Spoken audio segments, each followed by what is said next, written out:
Good morning, students. Today we will start our next chapter, our new chapter that is not for profit organizations. This is one of the most important chapter. इसमें बेटा 10 marks का paper आता है. Please listen this chapter carefully. It's not so difficult chapter, but अगर आप इसको अच्छी तरह से समझ लोगे तो आपके लिए बहुत easy है. Not for profit organization. सबसे पहले what is the meaning of organization? आपने किया होगा बेटा बिजनेस स्टडीज में. ऑर्गेनाइजेशन होता है जिसको ग्रुप ऑफ पीपल मिलकर चलाते हैं. क्या होता है ऑर्गेनाइजेशन? जिसको ग्रुप ऑफ पीपल मिलकर रन करते हैं. Run by the group of people of to the organisation. ठीक है. ऑर्गेनाइजेशन हमारी दो तरह की होती है. कौन कौन सी है बेटा हमारी ऑर्गेनाइजेशन? एक है हमारी प्रॉफिट ऑर्गेनाइजेशन और एक है हमारी नॉट फॉर प्रॉफिट ऑर्गेनाइजेशन. एक है हमारी प्रॉफिट ऑर्गेनाइजेशन, एक होती है not for profit organisation. Not for profit organisation को एनपीओस भी कहते हैं. ठीक है. प्रॉफिट ऑर्गेनाइजेशन जिनका मेन मोटिव क्या होता है? मेन मोटिव क्या होता है? To earn profits. प्रॉफिट्स कमाना. For example private schools, private colleges, private hospitals, private companies. कुछ भी इनका मेन मोटिव क्या होता है? प्रॉफिट्स अर्न करना. वो होते हैं प्रॉफिट ऑर्गेनाइजेशंस. ठीक है. एक होती है हमारी नॉट फॉर प्रॉफिट ऑर्गेनाइजेशंस जिसको हम बोलते हैं एनपीओस, जो हमारा चैप्टर है, जिनका मेन मोटिव क्या होता है? Social welfare. क्या होता है मेन मोटिव इनका? Social welfare. लोगों की भलाई करना और प्रॉफिट्स ना कमाना. ठीक है. लाइक इसमें कौन सी आ जाती है हमारी? Charitable institutions. चैरिटेबल इंस्टीट्यूशंस आ जाते हैं इसमें. और इसमें आ जाती है हमारी government agencies like government school, government colleges, government hospitals, government companies. ये सब इसमें आ जाते हैं. ठीक है. चैरिटेबल इसमें आ जाते हैं. अब आप खुद ही देखो, एक स्कूल है, दो स्कूल है, एक गवर्नमेंट है और एक प्राइवेट है. वही 10+1 का स्टूडेंट है. अगर वो गवर्नमेंट स्कूल में है तो उसकी फीस नियर अबाउट 100 या 200 के करीब होती है. वही अगर प्राइवेट स्कूल में है तो उसकी फीस 2000 के करीब होती है या 1000 के करीब होती है, डिपेंड अपॉन द बोर्ड. ठीक है. कितना फर्क है फीस में? है ना फीस में फर्क, बट सैलरी में फर्क तो नहीं है. इट मीन्स टीचर्स की सैलरी तो इनमें ज्यादा है. तो ये टीचर्स की इनकी सैलरी जो है वो कौन पे करता है? गवर्नमेंट पे करती है. कौन पे करता है इनको सैलरी? गवर्नमेंट. और गवर्नमेंट किसके लिए काम कर रही है? स्टूडेंट्स के वेलफेयर के लिए. इसमें जो प्राइवेट स्कूल्स हैं ये कोई वेलफेयर के लिए काम नहीं कर रहे, ये प्रॉफिट अर्न करने के लिए बैठे हैं. ठीक है. इसलिए जो भी वो पैसा कमाते हैं उन्हीं में से ही टीचर्स को सैलरी पे करते हैं. यही सारा सिस्टम है बेटा हमारा. हमने करना है हमारा not for profit organisation. Organisations which is run by the group of people. Organisations which is run by the group of people whose main motive is not to earn profits but to do the social welfare. For example, charitable institutions, government agencies. Charitable समझते हो ना? Charitable होते हैं वो जो मतलब group of people मिलकर चलाते हैं, जिसमें फीस या हर चीज जो है वो कम होती है. देखो इनका मेन मोटिव क्या है? It provide services. ये इसके फीचर्स भी बन जाते हैं ये सारे बेटा. Provided services to general public. ये किसको सर्विसेज प्रोवाइड करते हैं? जनरल पब्लिक को. ऑब्जेक्टिव, इनका मेन ऑब्जेक्टिव क्या है? Social welfare. Sources of income. इनको इनकम कहां से होती है? फिर इनको कोई डोनेशन दे देता है. ठीक है. मेंबर्स जो होते हैं वो सब्सक्रिप्शन पे करते हैं. ठीक है. इनको कोई फंड्स आ जाते हैं गवर्नमेंट की तरफ से. ओके. या कोई एसेट को सेल वगैरह करते हैं, या उनको कोई प्रॉफिट्स हो जाते हैं, एक्सेस ऑफ प्रॉफिट्स. ये सारे सोर्सेस हैं इनके इनकम्स के. ठीक है. कैपिटल. कैपिटल क्या होती है? जब जैसे ग्रुप ऑफ पर्संस मिलकर काम चला रहे हैं तो कुछ ना कुछ वो पैसे स्टार्टिंग में लगाएंगे तो वो क्या बन जाएगी? कैपिटल. रेजिंग ऑफ फंड्स, ये अपने फंड्स कहाँ कहाँ से पैसा ले सकते हैं एनपीओस। एनपीओस को भी तो पैसे की जरूरत होती है ना, ये बैंक से भी लोन ले सकते हैं, लोगों से भी मांग सकते हैं, लोग इनको डोनेट भी कर सकते हैं, ये इनसे ले सकते हैं। चैरिटी ऑर्गेनाइजेशंस, चैरिटी डोनेशन, जहां पे लोग डोनेशन करते हैं तो वो ऑर्गेनाइजेशन चलती हैं और ये लोगों की भलाई के लिए काम करती हैं। ट्रीटमेंट ऑफ सरप्लस, तो ये सरप्लस मतलब अगर इनको कोई प्रॉफिट्स हो जाता है तो ये क्या करते हैं, तो ये प्रॉफिट्स को, अगर इनको कोई प्रॉफिट हो जाता है तो इसको वो अपनी कैपिटल में ही ऐड कर लेते हैं, इसमें ऐड कर लेते हैं, अपनी कैपिटल में ऐड कर लेते हैं। ओके बेटा, आई थिंक आपको ये समझ लग गया हो। नॉट फॉर प्रॉफिट ऑर्गेनाइजेशन जिनका मेन मोटिव सोशल वेलफेयर होता है। कई बार आ जाता है name any two NGOs, charitable institutions and government agencies. I hope आपको क्लियर हो गया हो। आगे हम कराती हूँ मैं आपको, ध्यान से सुनना।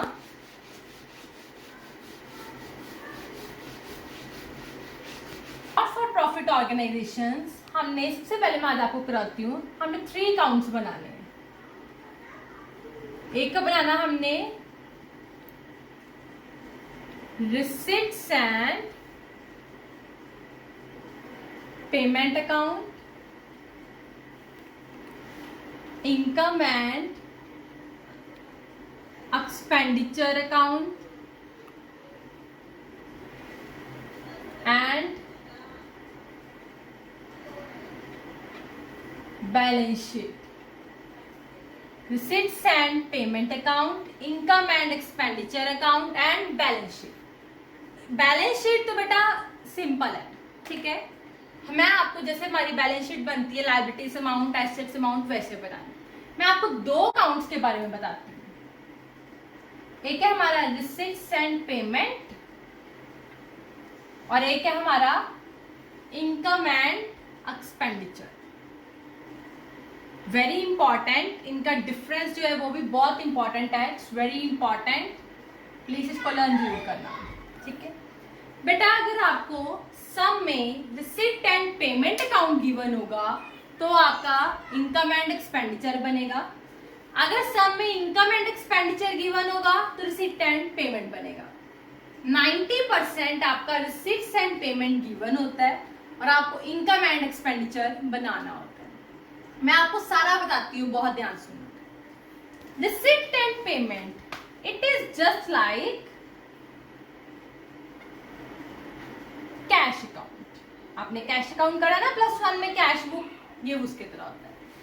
Receipt and payment is just like cash account and income and expenditure, it is just like profit and loss account. ठीक है बेटा, आपने दोनों काउंट करे हैं। प्रॉफिट एंड लॉस अकाउंट करा ना ट्रेडिंग अकाउंट में, ये उसकी तरह होता है, ये कैश अकाउंट की तरह होता है, ठीक है। इसमें हमारी it treated both capital items and revenue items. इसमें दोनों आइटम्स आती हैं, कैपिटल भी और रेवेन्यू भी। बट आपको याद होगा जैसे कैश अकाउंट, मैं आपको थोड़ा सा याद दिलवाती हूँ। आपने कैश अकाउंट बनाते थे ना, date particular ledger folio amount, date particular ledger folio amount. Machinery खरीदी तो आप एंट्री करते थे मशीनरी टू कैश, यहाँ डालते थे ना बाय मशीनरी, ठीक है। रेंट पे किया, रेंट टू कैश, आप यहाँ डालते थे बाय रेंट, करते थे ना आप। एसेट खरीदो कैपिटल आइटम तो भी यहाँ डालते थे। रेंट पे किया मतलब रेवेन्यू आइटम, तो ये भी यहाँ, ये कैपिटल है हमारी आइटम और ये कौन सी है, रेवेन्यू। मतलब कैश अकाउंट में हम दोनों की ट्रीटमेंट करते थे, कैपिटल की भी और रेवेन्यू अकाउंट की भी, ठीक है।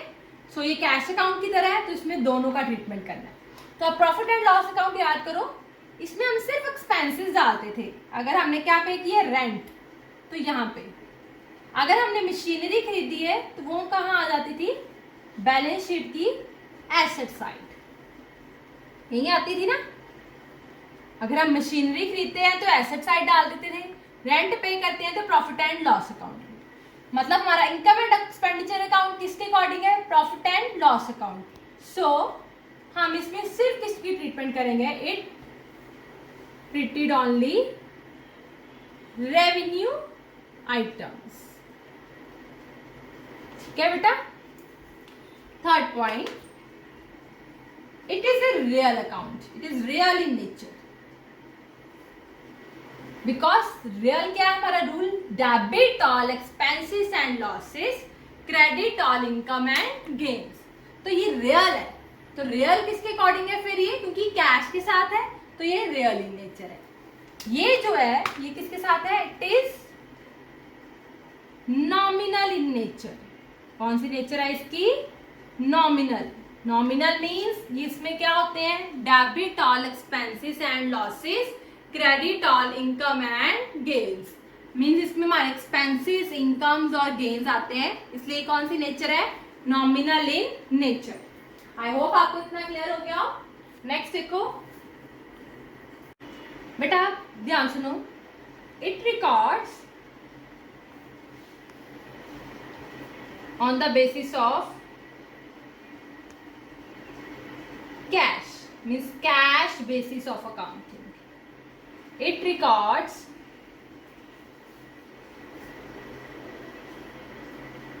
on the basis of accrual, means accrual basis of accounting. मैंने आपको करवाया हुआ है ना बेटा, +1 में हमने करा हुआ है। There are 2 basis of accounting. कौन कौन से होते हैं? एक होता है कैश बेस, एक होता है एक्रूअल बेस। आई होप ये आपको पता हो। कैश बेस क्या होता है? Under the cash base during the year हमने कितना कैश रिसीव किया, कितना कैश पे किया, हम वो रिकॉर्ड करते हैं। Whether it is related to current year और प्रीवियस ईयर और नेक्स्ट ईयर, हमें इससे कुछ भी फर्क नहीं पड़ता। ठीक है, हमने ड्यूरिंग द ईयर कितना कैश पे किया, during the year cash paid और कैश रिसीव आर रिकॉर्डेड। हमें क्या नहीं फर्क पड़ता कि हमने कितना कैश पे किया, कितना कैश रिसीव किया और किस ईयर का रिसीव किया, हमें ये कोई भी फर्क नहीं पड़ता। बट एक्रूअल बेस में हम क्या करते हैं? रिलेटेड टू करंट ईयर डालते हैं, सिर्फ इसी साल का डालते हैं। अगले पिछले साल का हम क्या कर देते हैं? माइनस कर देते हैं। मैंने आपको करवाया हुआ ना, जो बेटा हमारा इनकम एंड एक्सपेंडिचर है वो एक्रूअल बेस के अकॉर्डिंग चलता है, जिसमें हमने सिर्फ रिलेटेड टू करंट ईयर डालना है। जैसे आप बेटा प्रॉफिट एंड लॉस अकाउंट करते थे ना, trading account profit and loss, वैसे ही सेम हमने करना है। हम वहां पे ट्रीटमेंट करते थे ना आउटस्टैंडिंग का, प्रीपेड का, आउटस्टैंडिंग प्लस प्रीपेड माइनस, वो करना है। बट इसमें कुछ फर्क नहीं पड़ता, चाहे वो आउटस्टैंडिंग है चाहे वो प्रीपेड है, हमने जितना पे किया है हमने वो लिख देना। ठीक है, आई होप ये आपको दोनों डिफरेंस अच्छी तरह से क्लियर हो गए हो कि रिसिप्ट्स एंड पेमेंट अकाउंट क्या होता है और इनकम एंड एक्सपेंडिचर अकाउंट क्या होता है। ठीक है, अब आप नोट करो, मैं आपको करवाऊंगी बिफोर स्टार्टिंग द चैप्टर, मैं आपको सबसे पहले टर्म्स नोट करवाऊंगी जो हम यूज करेंगे। अगर आपको वो टर्म्स क्लियर हो गई तो आपका सारा क्लियर हो जाएगा। So write down the important terms. First term is subscription. क्या है हमारी first term? Subscription.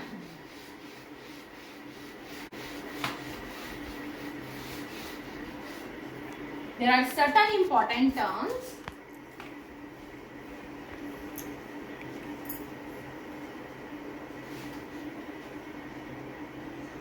And the first term is subscription.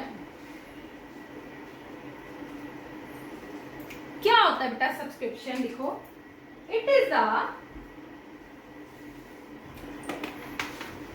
is the amount paid by the members of organization in order to make their membership alive. It is the amount paid by the members of the organization in order to make their membership alive. Alive होता है बेटा जिंदा. कहते हैं हर साल जो organisation के members बन जाते हैं ना, उनको अपनी मेंबरशिप को कंटिन्यू रखने के लिए एक अमाउंट पे करनी पड़ती है, जिसको हम बोलते हैं सब्सक्रिप्शन. क्या बोलते हैं? Subscription. It is the amount paid by the members of organization in order to make their membership alive. तो इसको हम क्या बोलते हैं? सब्सक्रिप्शन. क्लियर है बेटा? सब्सक्रिप्शन. इट इज द क्या है? ये हमारे एनपीओ की. बेटा हमने एनपीओ के अकॉर्डिंग चलना है, हमने खुद के अकॉर्डिंग नहीं चलना. हम किसके अकाउंट्स बना रहे हैं? एनपीओ के. सो हमने एनपीओ के अकॉर्डिंग चलना है. It is the income of not for profit organizations.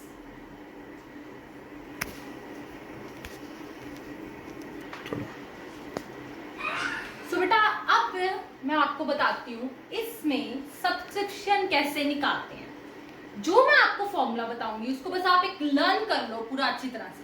ठीक है? देखो, सबसे पहले सब्सक्रिप्शन निकालने के लिए हमने लिखना है subscription received during the year. क्या लिखना है? Subscription received during the year. ये आपको गिवन होगा. ये मैं आपको बता रही हूँ according to income and expenditure account subscription कैसे निकालते हैं. ठीक है? एड, एक बस ये याद रख लो, एड कौन सी होनी है? Subscription outstanding at the end of the current year. ये क्या होनी है? एड में बस ये याद रखो. एड कौन सी होनी है? Outstanding at the end of current year. Less, less कौन सी होनी है? Subscription outstanding at the beginning of current year. Ending plus beginning minus. ठीक है? Subscription received in advance at the end of current year. ये क्या होनी है? Minus. ये देखो ये कैसे मैंने लर्न किया हुआ है. आउटस्टैंडिंग अगर एंड प्लस होनी है तो received in advance and minus होनी है. आउटस्टैंडिंग अगर बिगिनिंग प्लस होनी है तो रिसीव्ड इन एडवांस बिगिनिंग क्या होनी है? Plus. Received in advance outstanding beginning क्या हो गई? माइनस.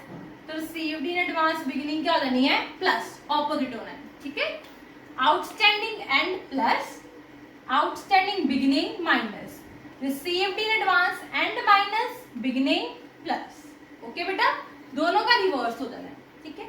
ये जो हमारे पास नेट अमाउंट आएगा इन चारों को करके, ये आएगा subscription credited to income and expenditure account. Clear है? देखो मैं अब आपको समझाती हूँ ये क्या सिस्टम है. मैंने निकाली है इनकम एंड एक्सपेंडिचर अकाउंट के according subscription. And income and expenditure account किसके बेस पर बनता है? Accrual base. Accrual base means हमने रिलेटेड टू करंट ईयर डालना है बस. ठीक है? तो अगर आपको सपोज करो ये चारों आइटम्स गिवन है सब्सक्रिप्शन की, तो आपको कौन सी निकालनी है? Related to current year. ये देखो मैंने कैसे निकाली. रिसीव्ड ड्यूरिंग द ईयर आ गई. ठीक है? Outstanding at the end of the year. इस साल की आउटस्टैंडिंग है, अभी मिलनी है, अभी मिली नहीं है, बट है तो इस साल की ना, रिलेटेड टू ईयर, तो मैंने इसको प्लस कर दिया. ठीक है?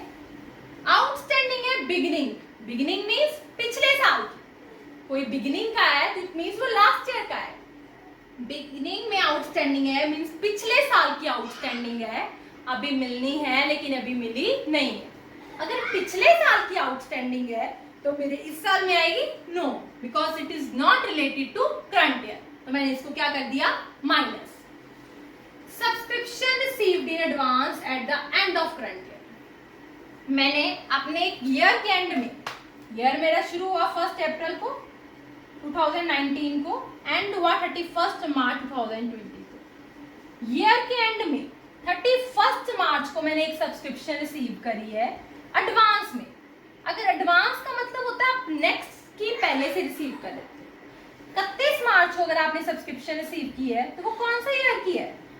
नेक्स्ट ईयर की है। कौन सा ईयर की है? नेक्स्ट ईयर की है। तो हमने सिर्फ इस साल का लेना है, नेक्स्ट ईयर का क्या कर देना है? Minus. Subscription received in advance at the beginning of current year. आपने 1 अप्रैल को सब्सक्रिप्शन रिसीव की है, एडवांस में करी है, मींस वो इस साल की है। एंड में करते हो तो नेक्स्ट ईयर की है, माइनस। बिगिनिंग में करते हो तो इसी साल की है, पूरा साल अभी पड़ा है ना, इसी साल की है, तो क्या कर देनी है? प्लस। ठीक है, means related to current year आपने प्लस करना है, जो प्रीवियस का है या नेक्स्ट का है ये क्या कर देना है? माइनस। आई थिंक आपको क्लियर हो गया हो। ठीक है, इनकम एंड एक्सपेंडिचर अकाउंट के ये अकॉर्डिंग है। अगर आपको उन्होंने बोला है रिसिप्ट एंड पेमेंट अकाउंट के अकॉर्डिंग आप सब्सक्रिप्शन निकालो, बेटा वही सेम तरीका है, आप यही याद रखो। अगर आपको रिसिप्ट एंड पेमेंट अकाउंट के अकॉर्डिंग निकालने को बोला है तो आपको ये निकालने को बोला है, subscription received during the year. अगर आपको इनकम एंड एक्सपेंडिचर के अकाउंट निकालने को बोला है तो आपको ये बोला है subscription credited to income and expenditure account. ठीक है, देखो अब रिसीव्ड आपको क्या निकालने को बोला है? Subscription received during the year. कुछ भी निकालने को बोला हो आपने इसी फॉर्मूले से ही निकालना, चाहे आपको आउटस्टैंडिंग एंड बोला हो, आउटस्टैंडिंग बिगिनिंग बोला हो, रिसीव्ड इन एडवांस एंड बोला हो, बिगिनिंग बोला हो, इनकम एंड एक्सपेंडिचर के अकॉर्डिंग बोला हो, तो आपका यही बनेगा। ठीक है, सपोज आपको ये निकालने को बोला है, अमाउंट मैं आपको देती हूँ, सपोज जस्ट सपोज है, मैं आपको करवाऊंगी।